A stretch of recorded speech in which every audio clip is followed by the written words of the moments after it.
I've always had a fascination with the open road.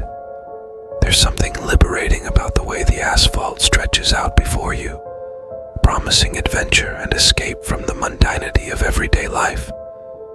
But tonight, as I drove down that desolate highway, I realized that the road can also hold secrets darker than the night itself. It was a moonless night, the sky draped in a heavy blanket of darkness that seemed to swallow the world whole. The only illumination came from the feeble glow of my headlights, casting eerie shadows that danced along the edges of the road. I was alone, surrounded by nothing but the whispering of the wind and the low hum of my car's engine. As I navigated the twists and turns of the road, a sense of unease settled over me like a suffocating cloak. It was as if the very air around me was charged with an unseen tension, waiting to spring forth at any moment. But I shrugged off the feeling, chalking it up to my overactive imagination. That's when I saw her, a figure standing motionless in the middle of the road ahead. My foot instinctively pressed down on the brake pedal, sending my heart into a frantic rhythm. Who would be out here in the dead of night, alone and vulnerable? I brought the car to a stop, the headlights casting a harsh glare on the figure before me.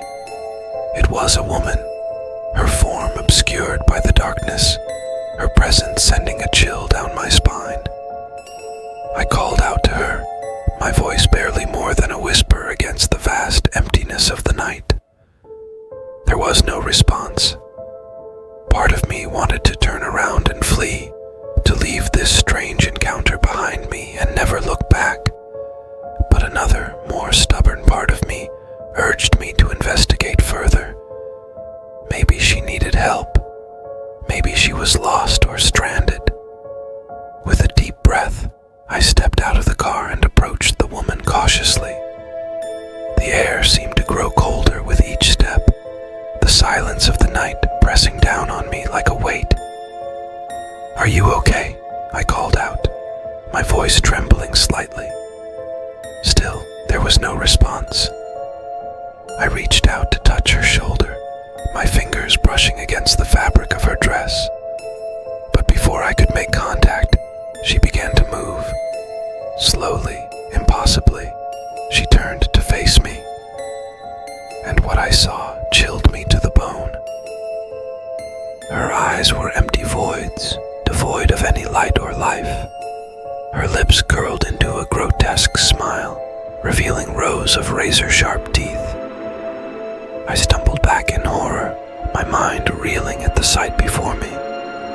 Before I could react, she lunged forward, her fingers curling into claws as she reached for me. With a scream, I turned and fled, the sound of her unearthly laughter echoing in my ears. I didn't stop running until I reached the safety of my car, heart pounding in my chest. As I peeled away from that cursed stretch of road, I couldn't shake the feeling that I had just narrowly escaped something far more sinister than I could ever imagine. And as I drove on into the night, I couldn't help but wonder what other horrors lay hidden in the darkness, waiting to be discovered by unsuspecting travelers like myself.